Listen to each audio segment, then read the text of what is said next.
What's up, y'all? I know the intro is new, it's shorter, it's faster, it's to the point. Anyway, guys, thank you so much for being here. This is Neena Perez. This is Straight Talk, no sugar added. And once again, I got somebody here that is just like, he dropped so many gems in our last episode. So if you didn't watch that, get on over there and take a look, but not just yet. You got to watch this one too, okay? So what I wanted to do was have Roy come back. His name is Roy Osing. He's the author of Be Different or Be Dead, and he's a blogger, a content maker. He mentors young professionals. He just has so many credentials. And the reason I wanted him back is because we had such a fantastic conversation. And you guys know that I always re-invite somebody back that I know is going to challenge and transform the way you think. And so I wanted him back here because last time, if you did watch that last episode, we talked about different type of leadership styles. And one of the things he talked about was breakaway leadership. So I want to get into that with him. I want to get into his new book. I want to get into all this change he's doing, what we crave, all that stuff. Roy, welcome back. Thank you for being here. Thank you very much. I appreciate it. And I'm grateful to have another opportunity to chat with you and your audience. So this is all good. Yeah. All good. And you were just full of so many amazing gems last time. So I wanted to make sure that we got you back on here because I really love when I walk away from a conversation and I keep thinking about it. You know what I'm saying? And I'm like, wow, that was really good. Oh, that was really good. Oh, that was really good. And there was when we were talking, I remember you saying, like, what's the one thing that separates you? What's your differentiator? What makes you different than everyone else? And that's lived in me for weeks and weeks and weeks since our last conversation. So I'm glad you're here. And I wanted to talk to you because I know that you have been a leader in many different arenas, and you took your it was a tech company, right, to become a multi-million-dollar company. And one of the things that we talked about was different leadership styles, and you talked about breakaway leadership. And so I really wanted to like dig into that with you because I'm also a leader and I'm an entrepreneur. And so I really would like you, Roy, to like tell us, what is that? What is breakaway leadership and how did that all come and formulate? Sure. Well, yeah. And what a great question. I mean, basically, it occurred to me actually after the fact when I was practicing different things that indeed, the word to describe what I was doing was breakaway. And it's an interesting thing because in today's world, there's a whole lot of conversation around the word pivot. Right. And I think we talked about this the last time. I think the word is insipid. It's not strong enough because what it Mhm. presumes is that you're on a fulcrum and you're going to shift direction on a fulcrum. Think about it this way: breakaway leadership is about reinventing your fulcrum and going in the direction off that new fulcrum. So it isn't incremental, it's not pivoting, it's not shifting. It's breaking away from things. And Completely. think about it that way: you're breaking Mhm. away from something to something. Mhm. And the reason it was necessary for me, like I didn't land on this just because it was, a cool thing to do, right? Like my entire career has been driven to achieve superlative performance in any organization that I had anything to do with. Audacious leadership, breakaway leadership was a means to that end. And Mhm. so what I had to do in the day when telecom was moving into a competitive environment was to basically juxtapose what was tradition versus what was needed, and that sort of formed my whole work around breakaway. I Mhm. mean, the telecom world had to go from order taking to be customer sensitive. It had to Right. go from an engineering culture to a marketing service culture. So there was a huge chasm, and you didn't get there by pivoting, Nina. Right. You Right. just didn't do it. Right. Audacious breakaway leadership was about things like creating, not copying. And we talked a little bit about benchmark and my views towards best practices, which quite frankly are intellectually dishonest for people that think they're being creative when all they're doing is copying a best practice. Right. So Right. it's all about practical moves versus theoretical textbook moves, and that's a huge one, Mhm. especially for young professionals these days. They come into the work world with this knowledge behind them, and they actually expect that it's going to work. Right. Well, the reality is there's a huge difference between what the textbooks say and what actually works in the real world, because you can't Yeah. formularize bias. You can't formularize, political positions in organizations. You need to be practical. So there was a practical versus a theoretical. There was a reacting versus planning. Like, I'm a Mhm. huge Mhm. fan, and I've created this concept called planning on the run, where you set your Yeah, I like plan to that. go steady west, and then you start executing, and you learn from execution, and you adjust that plan as you go. So there's a whole pile of these kind of like 180s. You want to be contrarian. One of the best sources of innovation that I ever discovered, and it tends to go against certain narratives. It's like, do a 180. I mean, if the Mhm. herd's going west, go east, or at least do a Right. 90 on it. Figure that out. Right. Don't copy them. Don't get sucked in to the Right. vortex of energy created by the herd, because it just will not make you successful. And more importantly, Nina, it will not satisfy you. I mean, there's no satisfaction Mhm. that's Mhm. better than doing something different that resonates with what people care about, and they give you that Mhm. feedback. You go, Mhm. wow, okay, that's Mhm. the right thing to do. So breakaway is leaving something, going to something else, going from what used to work to something else that must work. Okay, because the world has changed so much. And that's Right. really the source of that whole concept called breakaway. And it is breakaway. Right. Now, when you talk about that, because my brain is like spinning on. So when you talk about that, though, Roy, do you have like certain exercises that you do to teach people how to kind of look at something to break away? Because I think that okay, so let's use the coaching business as a good example. Let's use coaching as a good example because everybody and their mother right now is a coach, right? So how do you not get stuck in that? Because that's something I did struggle with myself, right? Sure. Especially in the beginning when I went and got all my certifications, I got all educated, I got all that great stuff. But every one of those coaches were telling me to do the exact same thing, which did not work for me.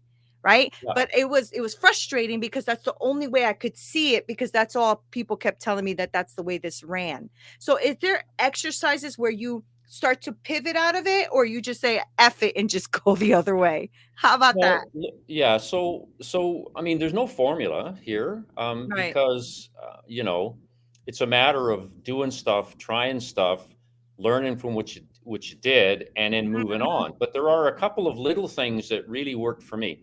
One, and by the way, this is simple.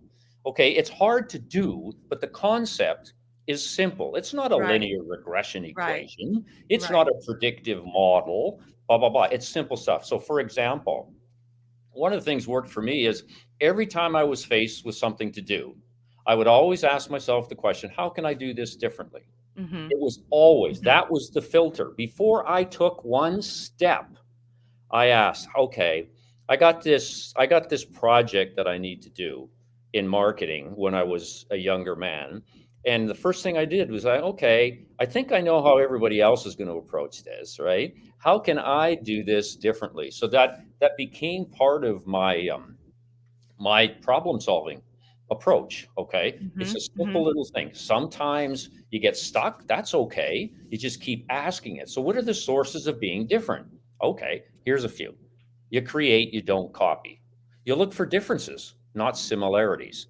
You mhm, color outside the lines. You get the hell out of the herd and start looking at things from a maverick point of view. You're contrarian. Okay, mhm. go against the flow. Look for things. I mean, the world is replete with examples of businesses that are successful because they're contrarian. I mean, I don't know if we talked about this in our first thing. One example is a Heart Attack Grill in Las Vegas, where their main product is a triple bypass burger. Yeah, Come on, yeah, right? Okay, right. now I'm not advocating, unhealthy eating, but as It an works for them example, though. as an Yeah. example of stepping out. And Mhm, so what I would rather see is people going to the edge and moving back from the edge, as opposed to starting in the herd trying to get out of the herd. That's what breakaway is. It mm, says your starting mm, point isn't where you are. It's not on the trajectory that you've got. It's not part of the momentum that you've created. It's get the hell out of that. and take some time, That's clear your good. mind, That's and good. ask yourself the question, Mhm. how can I do this differently? Now, Mm. the other piece of that that really worked for me is, and I know we talked about the only statement at our first session, which is the ultimate way to describe your uniqueness in a world of intense competition. Like Right. a lot of people will say, well, we're the best, or we're better, or we're most, or we're the greatest, or and all this stuff, mumbo jumbo, Nina, it's claptrap that doesn't mean anything. Okay. So Right. I had to create this only statement that simply says, we are the only ones that. Right. We are the only work, and I call them only claims. An only claim is also a source of breakaway, because what you're doing is you're describing yourself in a binary way that separates you from everybody else. Mhm. Okay, so Mhm. that is another tool that you can use, and I really recommend to people listening and watching, read about this. I've got tons of resources on my website. And by the way, this is not a sales pitch, it's a helping pitch. Right. Go and check this out, because the world doesn't understand how important this is and how powerful it is. And once you get hooked on it, you will realize the kind of benefits that it will create for you, and you won't look back. You will automatically be breaking away, because only is unique. It's a way to force yourself to think about what makes you special I in love ways that. that people care about. And that's the important Mhm. thing. Mhm. You Mhm. don't want to be only for the sake of being only. You don't want to be different for the sake of being different. You want to be only to the extent that you're unique in the way you satisfy what your customers want. And that's the key thing. And so That's there's a couple of examples, but you know what? At the end of the day, you just keep hammering and hammering and hammering. I mean, I used to have a map, okay, on whatever the say the subject was go to market. I used to have a map of what everybody did, okay, and there would be clusters of techniques and behaviors. And what I would do is I would spot a void, and I would go to the void, okay, as a way to good. say Yeah. nobody's playing here. So think about a map as a simple That's scatter so diagram, good. Yeah. simple way I of like getting that. into that sort of stuff. Mhm. Easy, it's simple, and at the Mhm. end of the day, discover whether it works for you, and if it does, use it. If it doesn't, just keep banging away at it, man. That's all you can do. Yeah, no, I really love that image and idea, right? Because I mind map, in my life, I mind map like my programs or whatever I'm doing and my books and all that. It just really helps me kind of like step back also and just watch the whole process. And I realize that what you're saying is super smart and something I may implement even what I'm doing because I haven't done that yet for my programs that I'm trying to develop now to move forward. And I'm stuck, Roy, because my I don't want to be like everyone else. I don't. Right. And so when I hear other people saying exactly what it is I'm saying, I'm like, okay, Neen, this is not working because they're already saying it. That means you're just doing what they're doing. What are we doing here? That's how I challenge myself. That's really smart. I love that idea. Were you gonna say Well, something? Yeah. yeah, I was just going to say, think about this as a clean sheet of paper or a Hmm. clean whiteboard, whatever you want, and say that's this is going to represent my plan. It's not going to be based on what you've done before. It's Hmm. not going to be based on what makes other people successful. And one of the things that I used to use for my only work is what I call the caring map. Simple little concept, just leveraging off the caring. So people would ask me, well, okay, is there a process, Roy, that you've discovered in terms of creating this only statement? Because again, if you create the only statements, it's your source of uniqueness. It's the way Right. to break away. So you need to think about it as the means to the breakaway end, right? Hmm. And it's a way of providing what I call precision to your promise.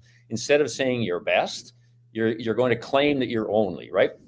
And so what I used to do is create this caring map. And the reason it's important is your only statement must answer the question, how am I unique in satisfying what my target customer group wants? So it's never Okay. hanging out there on its own. And it Hmm. doesn't speak to Hmm. the mass market. It speaks to what I call the who do you want to serve? Hmm. Who are those customers that you've decided to serve because they have the latent potential to satisfy your growth goals? So learn as much as you can about the who. And again, if you want more information, go to my blog. I got tons on who to serve, show you how to do that. So once you've really decided on the who and you understood what they care about, not needs. We're going to come to craving soon. You can see the segue Yeah, coming. yeah, yeah. It's not based on needs. It's based, what do they sad? What do they desire? What do they covet? What do they crave? Because the Mhm. craving world is a premium priced world where there's very little competition. Why? Because nobody's figured it out yet. Right, But we right. have, right? We have. Mhm, mhm. Okay, so figure out what they crave and then plot it on this blank piece of paper. Then what you do is you look at that and say you've got 10 bubbles, all right, that describe cravings of your target group. Then you look at these bubbles and you say, where do I have the strength and the competencies to deliver into that bubble?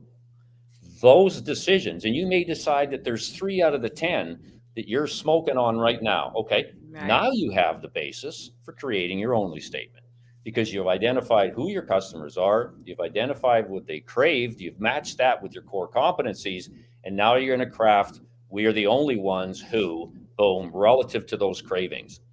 That is magic.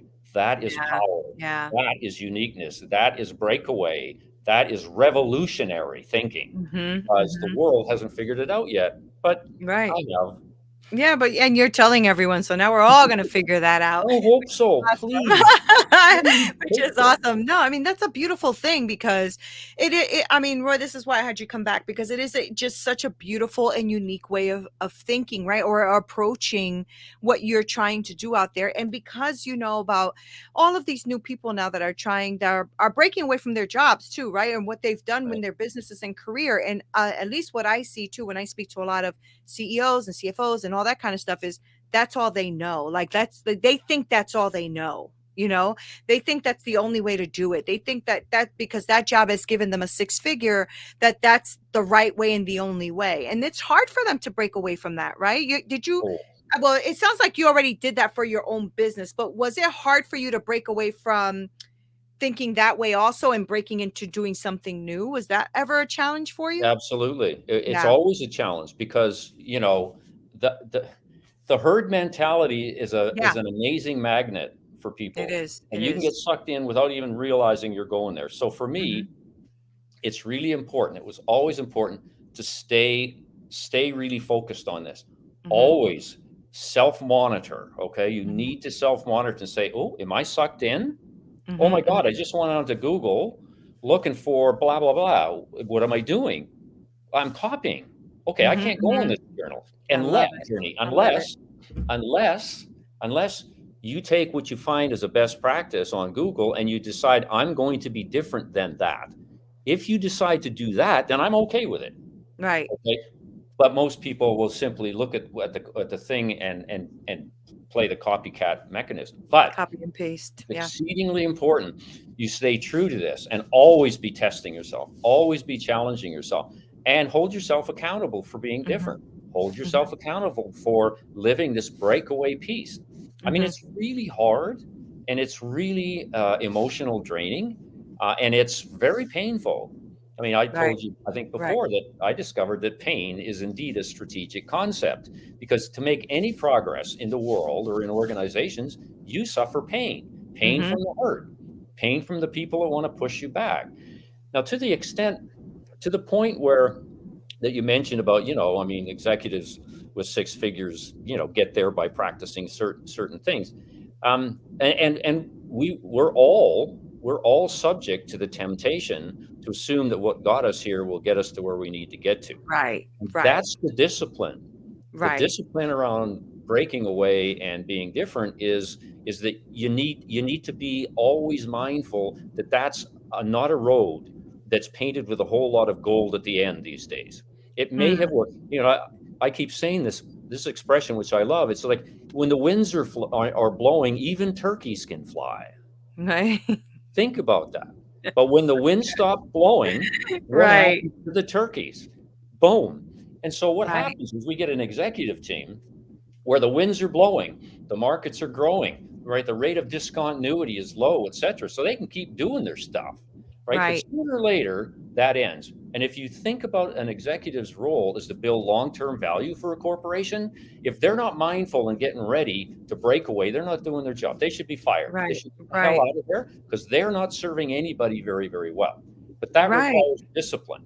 And even boards don't get this stuff, man. I mean, Yeah. they don't. You have to bring them, pull them through. And it's hard because it's so different. It's a different way to think about things because of its simplicity. I mean, Right. people tend to want to go to the expert from afar, right? To ground themselves. And it's easy to ground yourselves in academia. It really is Yeah. because Yeah. you're safe. You're Right. relatively safe. That's true. And if you're not successful, you can always say, well, clearly that formula wasn't executed right. And the executives that says that aren't doing their job either because the executive Mm. job is to execute. And when the formula doesn't work, it's to try something else. So, Right. I'm really hard on executives, quite frankly. Nina, you probably got that. I'm hard as hell on them because I see them delegating when it's really abdicating. I see them copying when they should be creating, and it's a tough thing to get their attention and Yeah. convince them that they shouldn't be doing that anymore. But it's Yeah, hard. yeah, but you're also because you're also dealing with a lot of ego and arrogance, right? So Yeah, that's a hard thing too, right? sure. And and I think for all of us, I think as we grow in the corporate chain and the ladder, you start to, even though you don't want to, you do start to develop a little bit of arrogance and ego, as you're moving up because you've worked so hard and you think that that's what you deserve, are those kudos up there. But how do you how do you then prevent or safeguard yourself from becoming a little too arrogant so that when you do this breakaway idea, right, that it's not just that you are not even taking any feedback at all. Like now you're just, this is what I want to do, even though it's everybody's looking at it going, wow, this is going to probably not end well. You know what I mean? But they don't want to hear it. They don't want to look at it. They are going to do it no matter what. And so how do you safeguard yourself from that? Well, you don't. Okay, Okay. you don't safeguard yourself. What you do is you expose yourself to a new direction. So Uh-huh. for me, there was never a choice. It just, I mean, I started with this belief, Right. okay, that performance was related to stepping out, not stepping in. I Right. started at a very, very young, and I just kept doing it. So that's the brand that I got is be different or be dead, audaciousness, Right. contrarianism, edgy, all this kind of stuff that was completely breakaway from the culture and the Mhm. world Mhm. that I started out in. And so, I mean, they're never. I mean, I guess there were times when I suffered ego hits because what I tried to do came against some traditional thinking, and I had to figure out another way around it. So I guess my be different ego was Mhm. punched, but that was okay. Okay. And All right. So are you good with I feedback? never felt privileged. I was never. Okay. Okay. I was a simple dude that talked in simple languages, captured the hearts and souls of people, and that's who I Mhm. was. And Mhm. that was against a lot of styles that people had, and that was okay too. But Mhm. one thing it did is it delivered results. And at the end of the day, our roles as leaders is not to be cool, not to have fancy ideas, right? Mhm. It was to deliver results. And if you had to Right. sacrifice to do it, that's what you did. And that's just the So way I was growing up. did you ever run into a situation or a time where you were thinking outside of the box and really pushing for this change and it didn't deliver results? Did that ever happen to you? And if so, how did you navigate that? All the time. I mean, the reality Great is, answer. if you're Mhm. not making mistakes, That's you're not awesome. making any progress. Okay, I Mhm. mean, look at Mhm. people like Michael Jordan and Mhm. other. The sports analogy is so strong here that if you're not trying and failing, you're not making any progress. And Mhm. so, I mean, the more tries you make, the more successes you're going to get. And so, Mhm. yeah, there were all sorts of things along the way that didn't work. Um, the good thing was there were some nuggets that actually did work Right. and created a lot of energy, et cetera, et cetera, et cetera. And so you focused on those. The secret, though, is everything that you try, you have to monitor, and you need to know when you need to give it up. Now, that's really hard for Oh, certain that's hard. people, Yeah, and that's good. That's hard but though. Yeah. for me, innovating is just about is just as much about giving stuff up as it is about Mhm. new Mhm. stuff. And Mhm. most leaders don't think about that. They think about, well, in order to be creative, I got to add stuff. And I would go, no, the source of my cut the crap program was I believed to be innovative, I had to get rid of the crap in the organization that was preventing execution. Again, performance-based decisions. Right. That one rocked. That was part of my cleansing and internal environment initiative that had a whole bunch of pieces. So you get onto something like that, not complicated. My biggest objectors were the internal audit people in the company that wanted to control everything through procedures and routines. And I said, no, that's crap. We're getting rid of that. You need to Right. figure out, a new set of rules to go along with dazzling customers. Well, of course, they had difficulty with that because they've never been directed to do that before. Right. And so lots of Right. things didn't work out, but there's a lot of things that did. And in the Yeah. final analysis, that's what you need to focus on. Yeah. But you need to have a world and you need to have the pain tolerance to actually go through the tries, and have them not work out. I mean, there's no Yeah. textbook that will teach you, how to maximize the propensity of tries to work, if I can Right. talk in academia, right? There's no Right. textbook. You just Right. need to have to go do it and do Right. it and do it and do it and do it and just stay to it. If you're not prepared to do that, then you're not prepared to do the breakaway thing. You're just not. So give That's it up. awesome. Go back to being, as Seth Godin would say, a cog in the wheel. Oh man, that hurts. Ouchie, Roy. Ouch. Sorry. He That's he talked. I awesome. was just reading this morning, and I'm going to be posting an Instagram post on this. I love Seth Godin. He's my marketing guru Mhm. mentor. I've never met in person, but I've talked to him on the phone, and he's given me advice. Oh, he's He awesome. talks about Yeah. the cog in an Mhm. organization, which is basically the routine people driven by mechanisms and et cetera, et cetera. And he juxtaposes them with linchpins who are there to be innovative and creative and to reject the status quo, and obviously trying to create more linchpins. And it so resonates with me. I got to tell you, it just so Yeah. resonates with me. So I'm going to send this out.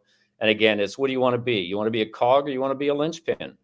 Make I the freaking choice, love it. but make the I right choice for freaking the love it. organization's sake. Make the right choice. Be a Yeah. linchpin, right? We Yeah. need more linchpins, or Yeah. I take the love it. seat. I love it. Again, again, gonna watch this episode again because there's so much freaking amazing gems and info.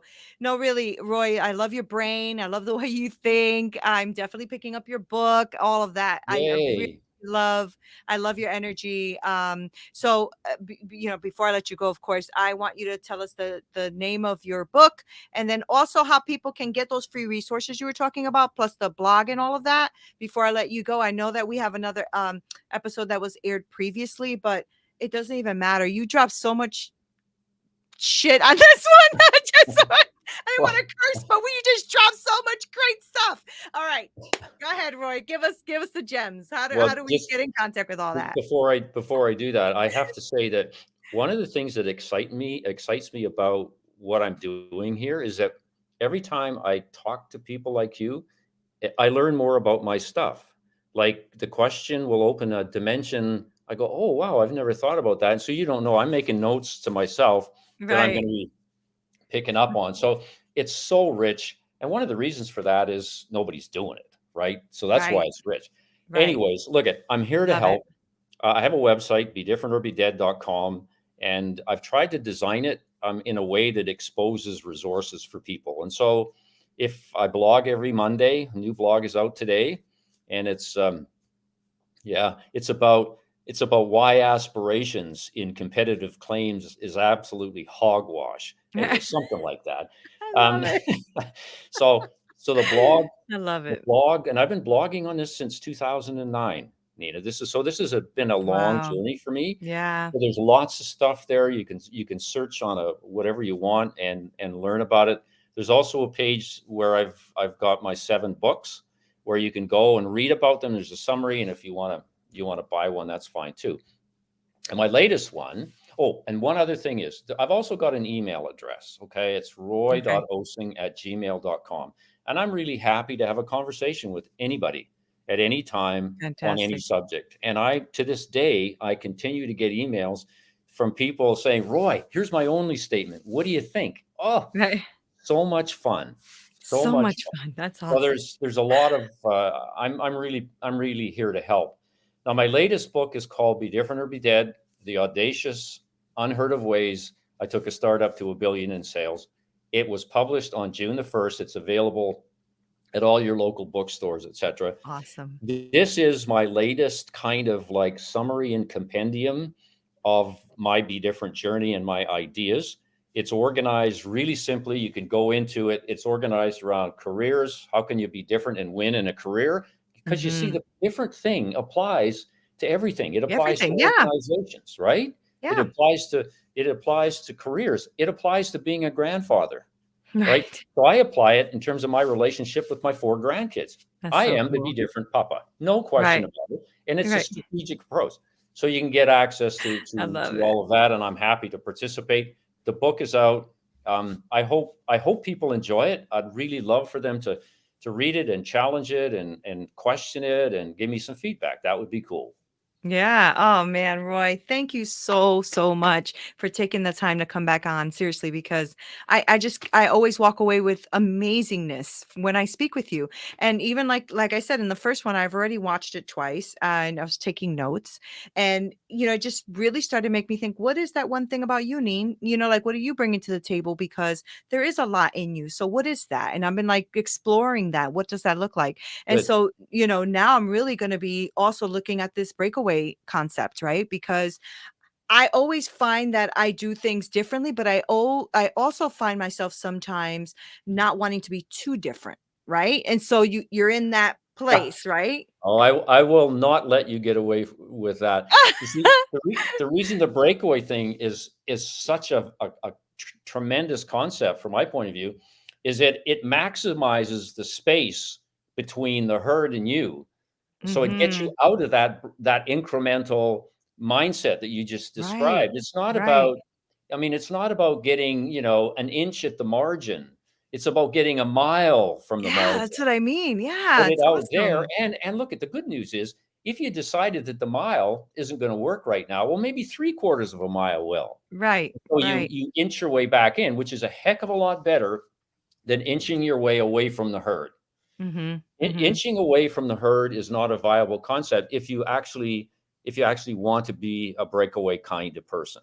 And I'm Right. gonna actually gonna start a breakaway club. Just this conversation and your questions, and that's one of the things that it's done for me. We're going to have a That's awesome. breakaway club, and it will Yeah. be for elite members only. It'll be for people Awesome. who don't sort of intellectually understand it, because I don't care about those people. What I Right. want are people who bleed it. You Right. bleed breakaway. If you bleed breakaway, then you'll be part of the club. And we'll create our Ah! own herd, a breakaway herd. That's Oh, a herd I I can love it. belong to. I love it. I'm gonna be sneaking into that club. I'm gonna be sneaking into that club. That's All right. just so awesome. No, really. I mean, and that's the thing, like exactly what you're talking about. Like I was like, you slowly are breaking away, Neen. And that's why I said like this conversation is like really working on my brain because it's like, okay, now for real now, what is that? You know what I'm saying? What does that look like? What does that feel like? And I believe in like really immersing yourself in what it is you're looking forward to, so like what does that smell like, look like, feel like, what's that experience like? Because for so long you try to keep yourself, okay, I've gotten successful in my life up to this point following the rules, but I don't want to freaking follow the rules, Roy. I don't want to follow the damn rules, and so there's that rebellious woman in me that's like, stop the shit. That's right. Right. That's so You want to good. find you want to create your own triple bypass burger. That's what you want. Yes. Yes. You Oh, want to create your own oh, heart attack yes. girl. I mean, That's right. that's it. That's And right. but the good news is, if you have that fire inside, there's a Yeah. good chance it will manifest itself outside. If Yeah. you don't have the fire inside, it'll never manifest. It'll always Yeah. be an intellectual curiosity that will result in no action. And quite Right. frankly, that's pretty unproductive. Yeah. Oh my God. Guys, are you listening out there? Oh man, this man. I'm in love with this man. All right. So guys, make sure that you follow Roy. I'm gonna make sure to link all of his information below, his books and everything, because he's the freaking bomb.com. And you guys gotta get in contact with this man. Make sure that you go ahead and look at his blog and get some information. See if there's a way you can work with him, just gain knowledge, all of that great stuff, because I love when people can come on here and challenge the way you think and take you out of that norm and show you that there's something about you that is different than everyone else. But what is that? Let's discover that. I love that, Roy. Thank you for being on Straight Talk. I really appreciate you. My Really pleasure. do. No sugar added was what attracted me, and, there wasn't any sugar added, which is great, and I I love appreciate it. it, and I'm grateful, so thank you. Yeah. Thank you. And guys, Anytime. thank you. You know what to do. Like, share, subscribe, blah, blah, blah. You got the deal. Talk to you soon. Until next time.